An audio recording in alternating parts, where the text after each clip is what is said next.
안녕하세요. 한가람교회 성도 여러분. 오늘도 아침 묵상을 통해서 하나님 말씀과 은혜가 가득한 하루가 되기를 소원합니다. 열왕기상 11장 26절에서 43절까지 말씀 함께 보도록 하겠습니다. 솔로몬의 신하 느밧의 아들 여로보암이 또한 손을 들어 왕을 대적하였으니 그는 에브라임 족속인 스레다 사람이요 그의 어머니의 이름은 스루아이니 과부더라. 그가 손을 들어 왕을 대적하는 까닭은 이러하니라.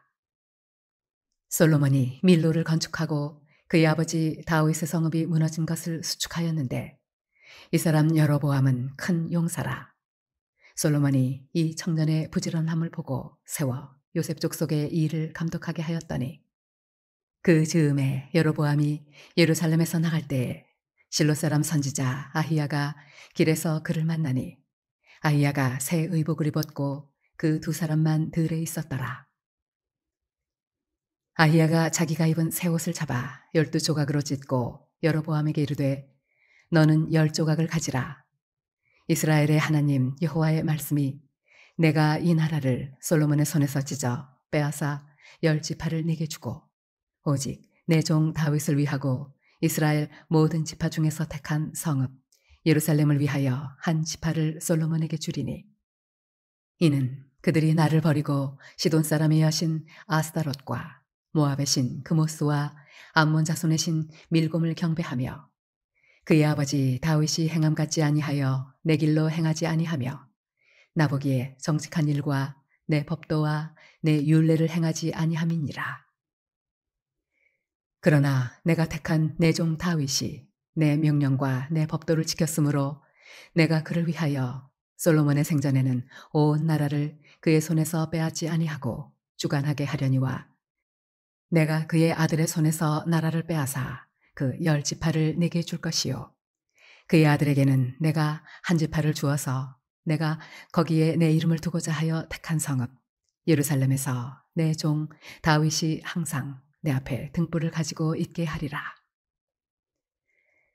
내가 너를 취하리니 너는 내 마음에 원하는 대로 다스려 이스라엘 위에 왕이 되되 내가 만일 내가 명령한 모든 일에 순종하고 내 길로 행하며 내 눈에 합당한 일을 하며 내 종 다윗이 행함같이 내 율례와 명령을 지키면 내가 너와 함께 있어 내가 다윗을 위하여 세운 것 같이 너를 위하여 견고한 집을 세우고 이스라엘을 네게 주리라. 내가 이로 말미암아 다윗의 자손을 괴롭게 할 것이나 영원히 하지는 아니하리라 하셨느니라 한지라. 이러므로 솔로몬이 여로보암을 죽이려 하매 여로보암이 일어나 애굽으로 도망하여 애굽 왕 시삭에게 이르러 솔로몬이 죽기까지 애굽에 있으니라. 솔로몬의 남은 사적과 그의 행한 모든 일과 그의 지혜는 솔로몬의 실록에 기록되지 아니하였느냐. 솔로몬이 예루살렘에서 온 이스라엘을 다스린 날수가 40년이라. 솔로몬이 그의 조상들과 함께 잠해 그의 아버지 다윗의 성읍에 장사되고 그의 아들 르호보암이 대신하여 왕이 되니라. 솔로몬의 끝은 다윗의 끝과 다릅니다. 오늘 본문에서는 솔로몬의 마지막 그 끝을 다루고 있는데요. 다윗의 끝은 이러했죠. 성전 건축을 평생 준비했던 다윗이 이제 점점 몸이 이불을 덮어도 따뜻하지 아니한 상태가 되자 수넴 여자 아비삭을 들였고 다윗은 그와 가까이 하지 않을 정도로 끝까지 거룩한 마음, 삶을 지켜냈습니다. 더더군다나 다윗의 마지막에서는 이런 장면이 나오죠. 솔로몬을 불러서 모세를 통하여서 기록한 모든 율례와 법도, 즉 말씀을 따라 항상 순종해야지 하나님께서 형통함을 주실 것이라고, 왕위를 견고하게 해주실 것이라고 분명하게 유언하는 장면으로 다윗은 마지막을 보내게 됩니다. 그런데요, 솔로몬의 끝은요, 물론 솔로몬이 노년에 쓴 전도서를 통해서 확인하건대 자신의 모든 죄악을 회개하고 후회했다고 볼 수는 있을지라도 열왕기 저자는 솔로몬의 끝을 이렇게 그려내고 있습니다. 솔로몬이 하나님께 범죄하고 이 범죄한 것으로 말미암아 벌을 받게 되는데 그 벌이 솔로몬의 후대에 그 벌을 받게 되고 또 솔로몬이 살아 생전에 대적 3명이 나타난다고 하고 있죠. 그 2명은 이방인과 악인이었음에도 불구하고 마지막 지금 나타나는 대적 여로보암은 사실상 악인도 이방인도 아니었습니다. 이 솔로몬의 대적 여로보암에 대해서 이렇게 이야기하고 있습니다. 여로보암이 또한 손을 들어 왕을 대적하였다라고 이야기하지만 이 사실상 솔로몬에게 여로보암이 실제로 대적해서 손을 들고 반기를 들고 대적한 사건이 있지는 않죠. 근데 그가 손을 들어 왕을 대적하는 까닭은이라고 이야기하면서 이 모든 경위를 설명하고 있습니다. 사실 여로보암은 솔로몬이 선택한 아주 부지런한 큰 용사였습니다. 누구라도 선택할 만한 솔로몬이 다윗의 성 밀로를 건축하려고 했을 때 가장 쓸만한 10지파를 감독할 만한 북이스라엘 지도자로 세우게 되는 것이죠. 그런데요, 이 사람에 대해서 하나님은 또 다른 계획을 세우고 있었습니다. 솔로몬이 범죄함으로 인해서 솔로몬에게 분명히 말씀하셨거든요. 너에게 한 지파만 다윗의 이름 때문에 다윗과 한 내 언약 때문에 한 지파만 너에게 맡겨주고 나머지 10지파는 신하 여로보암에게 주겠다라고 솔로몬에게 말씀하신 그대로 아이야라는 선지자를 통하여서 여로보암이 어느 날 길가에서 이 선지자가 찢는 옷 조각 12조각 중에 10조각을 받음으로 인해서 하나님께서 보여주시는 상징을 받고 그렇게 자신이 나중에 북이스라엘의 지도자가 될 것을 알게 됩니다. 하지만 그렇다고 해서 여로보암이 솔로몬을 반해서 어떤 쿠데타를 일으키거나 어떤 무력 전쟁을 하거나 어떤 반란 행위를 하지는 않았습니다. 그런데요, 솔로몬은 이에 대하여 이렇게 행동을 하게 되죠.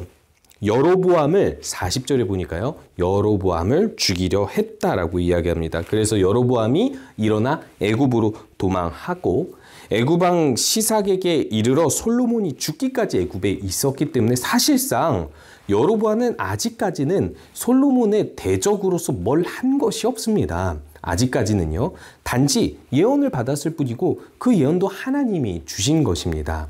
그래서요, 하나님께서 이 솔로몬에게 벌을 주는 방식으로 여로보암을 선택한 이유를 살펴보면 여기에 하나님의 은혜가 있습니다. 하나님께서요, 솔로몬 시대 때 통일 왕국을 이루었죠. 물론 다윗 시대 때 이루었던 통일 왕국이지만은 이 솔로몬 시대 때 이 통일 왕국을 찢어버리겠다라고 얘기하는데 우린 아주 간단하게 이렇게 생각할 수 있습니다. 한 왕국이 둘로 분열이 되면 그 국력은 쇠퇴하기 마련입니다. 그런데요, 하나님께서요, 왜 여로보암에게 주시고 여로보암에게 주시면서 하신 말씀이 있는데요. 솔로몬이 우상 숭배를 해서 너에게 이렇게 찢어주지만 다윗에게 주었던 그리고 솔로몬에게 주었던 언약을 여로보암에게 동일하게 줍니다. 이렇게 이야기하죠. 내가 만일 내가 명령한 모든 일에 순종하고 내 길로 행하며 내 눈에 합당한 일을 하며 내 종 다윗이 행함같이 내 율례와 명령을 지키면 내가 너와 함께 있어 내가 다윗을 위하여 세운 것 같이 너를 위하여 견고한 집을 세우고 이스라엘을 내게 주리라. 이 사실 솔로몬에게 찢어주는 벌을 솔로몬에게 줬지만 여로보암에게 이스라엘 10지파를 다윗에게 준 것처럼 주겠다. 다윗이 지킨 것처럼 하나님 말씀만 지키면 된다. 이렇게 하시는 이유가 뭘까요?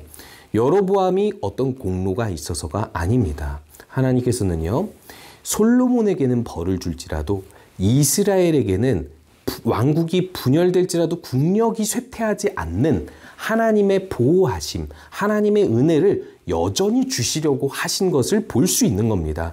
여로보암에게 다른 계약을 함으로 인하여서 다윗에게 주었던 복 너에게도 주겠다. 그 왕이 너에게도 견고하게 해주겠다라는 기회를 줌으로 인하여서 여로보암이 하나님 말씀에만 잘 순종하면 이 이스라엘이 분열하고도 쇠퇴하지 않을 수 있는 기회를 얻게 하신 것이죠. 그런데요, 우리가 잘 알다시피 열왕기는요 11장 이후로 점점 이 왕국이 분열하고 국력이 쇠퇴하는데 북이스라엘이 먼저 망하는 이유를 이렇게 이야기합니다. 여로보암의 죄를 떠나지 않았다. 그리고 여로보암이 지은 죄가 있습니다. 여로보암은 무슨 죄를 지었을까요? 남유다 성전으로 북이스라엘 사람들이 내려가면 그 백성들을 빼앗길까 두려워서 단과 베델에 금송아지를 설치하고 아론의 제사장들, 아론의 아들들을 제사장으로 세우지 않고 오히려 그 제사장 자기 마음대로 제사장들을 세워버리게 됩니다. 그렇게 해서 사실상 이 남유다 성전으로 하나님 말씀대로 예배하지 못하게 하는데 그 이유는 자신의 정치력을 더욱 강화시키기 위함이었죠. 열왕기서는 분명하게 이렇게 이야기합니다. 하나님께서 여로보암에게 은혜를 줘서 이 여로보암을 통해서 북이스라엘 왕위가 견고하게 하시려는 계획이었지만 결국 여로보암 때문에 이 북이스라엘이 죄를 떠나지 않고 망하게 되었다라고 이야기하죠. 무엇을 이야기하는 걸까요? 솔로몬의 때부터 이 균열이 생겼다라는 것입니다. 하나님께서 균열이 생기도록 은혜를 베풀지 않았다가 아니라 이런 균열이 생길 때도 솔로몬에겐 벌을 주지만 이스라엘에게는 은혜를 여전히 주고 싶으셔서 여로보암에게 다윗에게 준 언약을 주셨는데 여로보암이 그것을 뻥 하고 차버린 것이죠. 그래서 그것으로 인해서 여로보암의 때부터 점점 북이스라엘은 계속해서 하나님의 징계를 받다가 쇠퇴하다가 멸망에 이르게 되는 것입니다. 우리들이 기억해야 할 사실이 있습니다. 하나님께서는요, 우리에게 죽으라고 징계를 주시는 것이 아닙니다. 우리가 죄가 있을지라도 하나님께서는요, 우리에게 더 은혜를 주시고 계속 주실 계획을 가지고 우리에게 징계를 주시는 것입니다. 그렇기 때문에 이 여로보암의 사례를 보았을 때 우리가 함부로 하나님 말씀을 벗어나 죄를 짓는 것이 어떻게 우리의 역사에, 하나님 나라의 역사에 해가 되는지를 분명히 기억하고 항상 사소하고 작은 죄라도 짓지 않기를 힘쓰는 성도님 되시기 바랍니다. 더불어서 이 솔로몬에게 주는 은혜를 하나님께서 말씀하시고 있는데요. 사실은요, 솔로몬의 끝을 보면 솔로몬이 3명의 대적을 통해서 괴로워하고 이 솔로몬 후대에 나라가 나뉜다는 것은 너무나도 큰 충격이 되는 말씀이었습니다. 그럼에도 불구하고 하나님께서는 은혜가 있다라는 것을 이야기해주고 있습니다. 무엇이라고 말씀하시냐면요. 34절에 보니까요. 그러나 내가 택한 내 종 다윗이 내 명령과 법도를 지켰으므로 내가 그를 위하여 솔로몬의 생전에는 온 나라를 그의 손에서 빼앗지 아니하고 주관하게 하려니와 라고 이야기하죠. 솔로몬의 생전에는 나라가 분열되는 징계까지는 안 주겠다라는 겁니다. 3명의 대적은 있다 하더라도 나라는 분열되지 않게 하겠다라는 거예요. 그 이유는 무엇이죠? 솔로몬의 아버지 다윗의 공로 때문입니다. 다윗이 하나님 앞에 선을 행했기 때문이라고 이야기하죠. 그런데요, 솔로몬의 벌은 또 그 다음 후대에 받게 됩니다. 35절에 보니까 내가 그의 아들의 손에서 나라를 빼앗아 그 10지파를 내게 줄 것이오 라고 이야기하면서 여로보암에게 줄 것이라고 말씀하고 있는 거예요. 이는 무엇을 뜻하고 있습니까? 이상합니다. 솔로몬이 범죄했으면 솔로몬 때 벌을 받아야죠. 왜 아들이 벌을 받습니까? 옛날에는, 지금도 그렇지만 자신이 벌을 받는 것보다 자신의 자녀, 후손이 벌을 받는 것을 더 큰 벌로 여겼고 그 벌을 통해서 하나님께서는요, 그 후손을 완전히 멸망하게 하시려고 하는 것이 아니라 그 후손이 반면교사를 삼아서 그런 징계에도 불구하고 하나님의 은혜를 다시 구하고 다시 나라와 자신의 삶을 회복하도록 하기 위함이었거든요. 그런데요, 하나님께서 다윗을 통해서 솔로몬에게 은혜를 주시는 거 보면 이것을 알 수 있습니다. 하나님께서는요, 솔로몬처럼 범죄하고 부족한 한 사람일지라도 하나님의 자녀라면 다윗이라는 하나님의 보시기에 선한 사람 한 사람으로 말미암아 우리를 은혜를 더하여 주시고 보호하고 지켜주신다라는 것입니다. 이것이 무엇을 의미합니까? 사실 우리도 솔로몬처럼 종종 범죄합니다. 그리고 징계도 받을만 하고 또 받기도 합니다. 그럼에도 불구하고 우리가 조그마한 징계를 받을 때 기억할 것은요. 내가 이 정도에서 끝나는 것은, 하나님이 이 정도에서 이 징계를 그치는 것은 바로 우리를 대신하여서 죽으신 예수 그리스도의 은혜밖에 없다라는 것을 기억해야만 하는 것이죠. 다윗과 언약한 것 때문에 하나님께서는요, 내 앞에 다윗이 항상 내 앞에 등불을 꺼지지 않게 하겠다. 다윗의 후손 가운데에서도 그 다윗의 왕위가 여전히 살아있게 하겠다라고 이 약속을 계속해서 지켜주시는 것입니다. 결국 하나님 나라, 하나님 백성들은요, 하나님이 그 백성들의 부족함과 죄악을 알고도 이들과 함께 해주시고 이들과 약속을 지켜주심으로 말미암아 산다는 것입니다. 우리도 마찬가지입니다.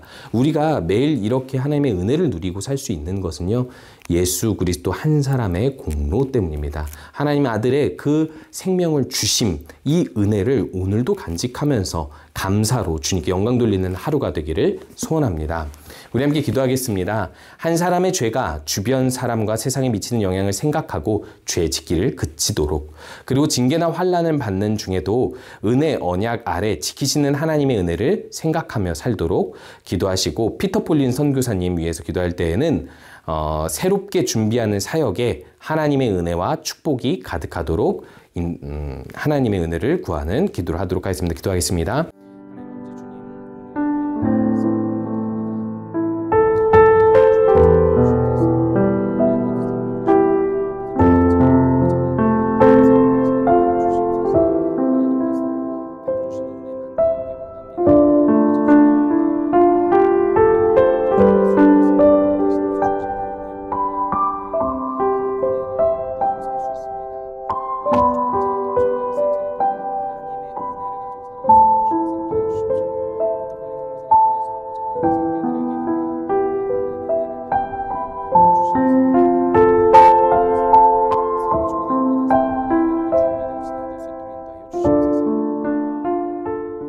함께 기도하겠습니다. 하나님, 오늘도 솔로몬의 마지막을 통하여서 교훈을 얻습니다. 우리가 조금이라 할지라도 항상 죄를 짓지 아니하고 하나님의 은혜를 바라보며 살게 하여 주시옵시고, 솔로몬에게 끝까지 은혜를 주셨던 하나님의 언약을 바라보면서 예수 그리스도를 통하여서 우리에게 주신 그 은혜를 사모하며 감사하며 살아가게 하여 주시옵소서. 피터 폴린 선교사님 그 모든 준비하는 사역 가운데 하나님께서 은혜와 축복을 가득하게 부어 주시옵소서. 예수님의 이름으로 기도합니다. 아멘.